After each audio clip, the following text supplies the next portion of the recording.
Hey guys, hey. Maple Leafs make a big trade with the St. Louis Blues. I know you've all heard about it, but we're going to break it down, dissect it. Stick around.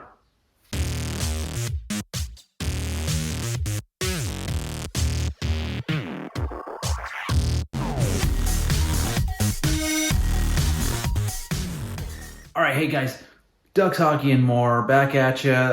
Huge trade on Friday between the Toronto Maple Leafs and the St. Louis Blues. Wow. Okay. Ryan O'Reilly, he's the big piece of this trade. We all and I've been talking about it in videos how Ryan O'Reilly was speculated to be going somewhere.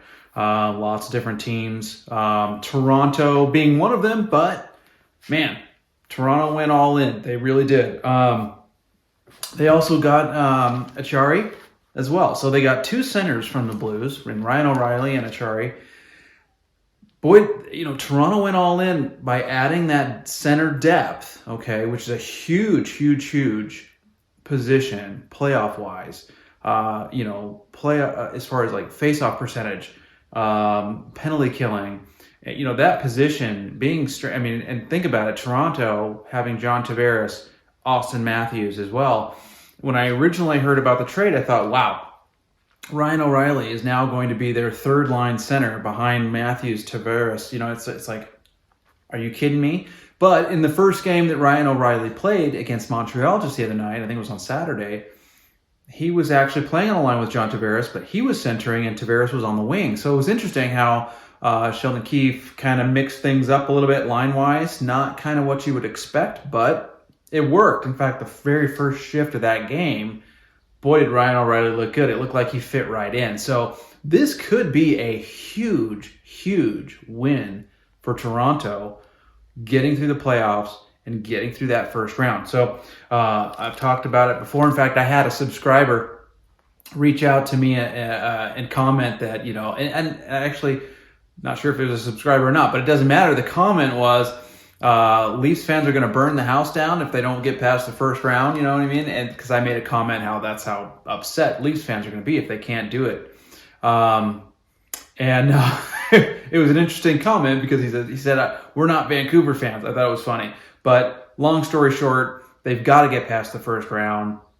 Huge expectations there from not only from Dubas, the GM, who pulled off this trade, but their coach Keefe and all that stuff. They've really got to make a run, and I think they might just do that. They've got a lot of big good teams to get through to get there. But let's break it down. The Leafs trade between the Blues for Ryan O'Reilly and Achari. So here we go. Obviously, the Leafs acquired Ryan O'Reilly and Noel Acciari, and the Blues. Here's what the Blues got. Okay. The Blues got a 2023 first rounder from Toronto. So they got their first round pick in this coming draft. They also got their third round pick in the 23 draft. They got a 2024 second round pick. And they got a couple of prospects, forward Mikhail Abramov and Adam Gaudette, both forwards. So they basically got 5 players in this for 2. Good for the Blues, right? I mean, a first rounder. So the Blues giving up Tarasenko recently to the Rangers, now Ryan O'Reilly to the Toronto Maple Leafs. They needed to almost retool things, right? They're not completely in a rebuild. I don't think that's necessarily where they need to go, but they obviously need to get some assets. They need to get some picks. They need to start kind of generating from within, and so good for them, right? They're not playoff bound this year.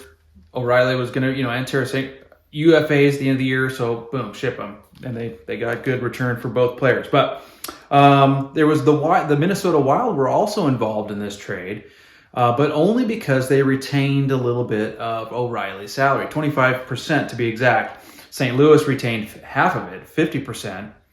The Wild chipped in and said, we'll take on 25% of his salary. So Toronto ends up only having to worry about 25%. Which is pretty good. Again, they're up against the cap. They had to make room. They had to be able to finagle this. Dubas did that. He did some magic pulling this off, right? So the Wild, because they're taking on some of O'Reilly's salary, they're getting a 4th-round pick from Toronto in the 2024 draft. So they don't get a lot, but they are taking on a little bit of his salary. So interesting stuff. But That's how they pulled it off and made it work money-wise, so good for Dubas there. Look, the Leafs had to do something, right? They are, first round, how do you say it, snake bit? They can never get past that first round. In fact, the last time they went through to the first round was in 2004 when they got out of the first round. So it's been a long time, almost 20 years. Toronto had to go. Now think about it, okay? Toronto's got, they're one of the top teams in the East, but you got Boston, okay? The top team in the NHL right now. You've got the Carolina Hurricanes. Basically, the top second in the league, if you will, really. I mean, they're a force to be reckoned with. Tampa Bay. Tampa Bay is coming on strong, and they're going to make another playoff push, try to make another cup run, try to get there 4 times in a row. And they can very well do it. They've got the team to do it. You never know, right? When the playoffs come in, it all starts over, man. It's just the regular season is all about just getting in the playoffs. And then once you get there, make some noise, okay? Make some noise because the season kind of restarts. It gets more intense, and hockey's the best sport in the world. And hockey playoffs, Stanley Cup playoffs are awesome. I mean, it is one of the best things to watch, not only on TV, but live, to be there and watch it. Let's talk about how O'Reilly fits into the lineup. Now, I mentioned just a while ago how there's already been one game he's played, okay? And he centered a line with Tavares instead of it being like a third line center so that you have Matthews, Tavares, O'Reilly type thing. It was interesting, and it worked. Watching them play, it worked. But I kind of, I look at it, the Leafs have a 1-2 punch in Matthews and Tavares, and then you add O'Reilly in a third line. O'Reilly's a good two-way center. He can play both ends. He's a defensively responsible guy. In fact, just watching him in that first game against the Montreal Canadiens, man, did he look good. He was creating offense. This is his first game. The day after the trade was announced. And so he was contributing on offense. He was defensively very responsible and supporting the other Toronto players. I mean, it was really. I mean, when you look at it, I mean, I knew O'Reilly was a good player, but the way he just jumped in and fit right in and was like gelling with the group, man, I'm telling you, with the time remaining, everybody stays healthy. With a little amount of season left, okay, we've got the rest of February, we've got all of March, and a little bit of April, right? He's going to just get better and better with that team, more accustomed to playing with them, more comfortable playing with them. They're going to be a force to be reckoned with. And like I was talking about, Boston, Carolina, Tampa Bay, these teams are solid, and they've got to get through that. I don't know. I think they've got a really good chance now. I mean, they went all in, giving up all these draft picks and some players, 5 players, they're basically sending to St. Louis. They're giving up a lot for O'Reilly and Achari, and let's see if it works, right? But listen, you could even, like I was talking about, you can drop O'Reilly down to that third line, and you've got that 3 solid lines center-wise, which is huge. The center position and defenders, okay, defensemen in the playoffs is huge. You've got to have depth at those 2 positions. Goaltending and defense wins you championships. I've said that a million times.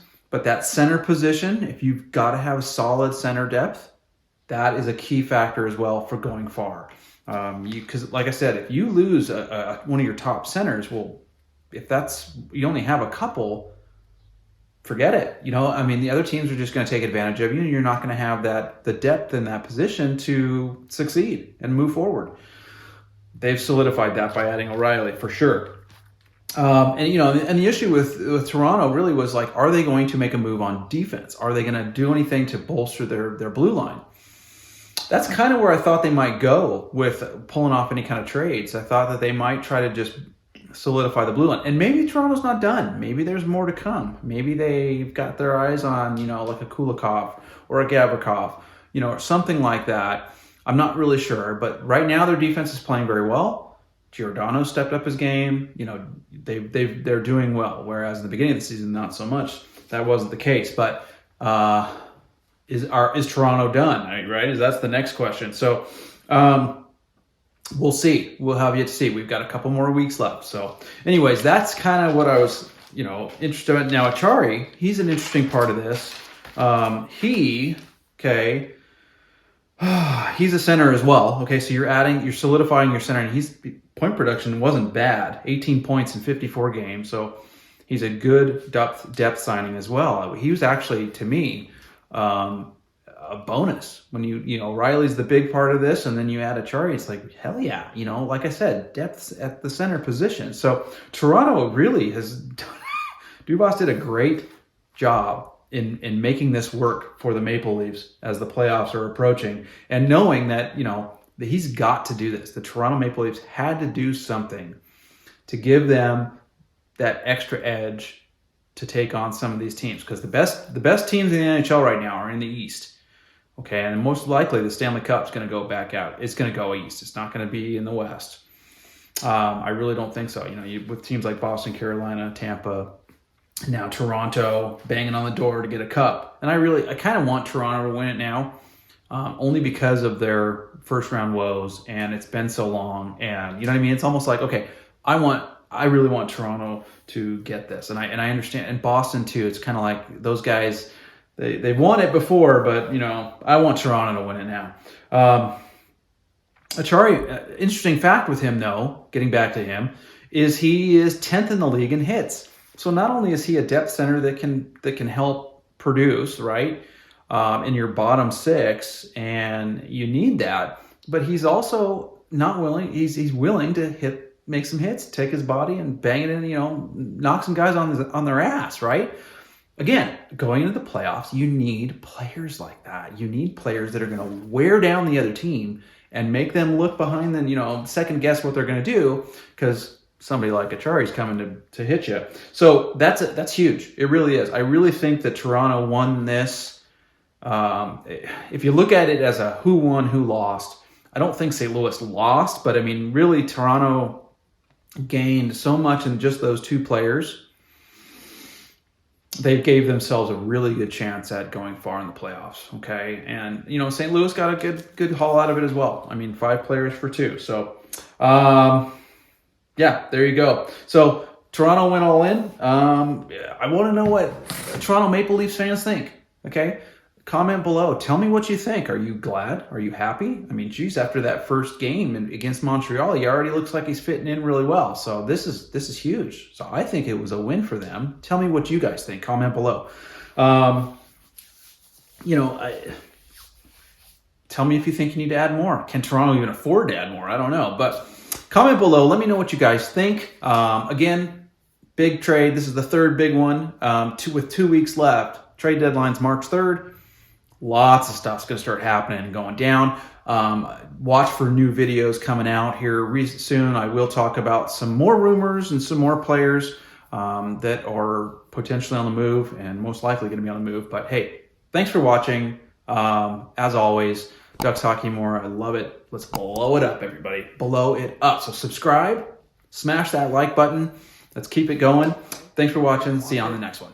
I had the luxury, I don't know what to say. I can't even take it away. It was one of the best feelings ever to be part of the Anaheim Ducks. Okay, I'm a big Ducks fan. I used to live in Southern California. So when they went to the Stanley Cup final in 2003 with J.S. Jaguar and his amazing Conn Smythe win, they lost to the New Jersey Devils in the final in Game 7. I mean, it was amazing. I went to several games. I went to one game in each series, except for the Stanley Cup final series because those tickets were way too expensive. But I went to the first 3 series. I went to one game at home in each one of those series. Amazing. And then in the 07 Cup run, same thing, except for the Cup final. Tickets were way too much, but I did go to a game. You know what I mean? Some of the best feelings in the world to be in a hockey arena during the playoffs, rooting for your home team. I mean, it's absolutely insane. So, not sure where I was going with that, but